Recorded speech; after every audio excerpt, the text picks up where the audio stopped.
গৌর বর্ণ নধর দেহ, নাম শ্রীযুক্ত রাখাল। জন্ম তাহার হয়েছিল সেই যে বছর আকাল। গুরুমশাই বলেন তারে, বুদ্ধি যে নেই একেবারে। দ্বিতীয় ভাগ করতে সারা 6 মাস ধরে নাকাল।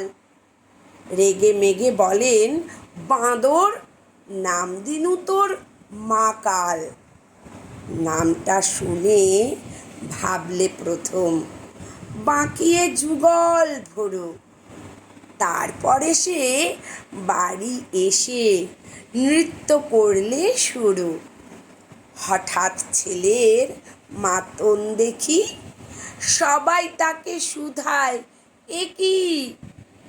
সকলকে সে জানিয়ে দিল, নাম দিয়েছেন গুরু। নতুন নামের উৎসাহে তার বক্ষ দুরু দুরু।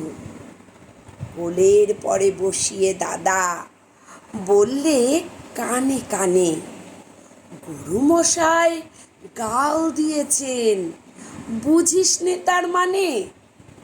রাখাল বলে, কখনো না, মাঝে আমায় বলেন শোনা,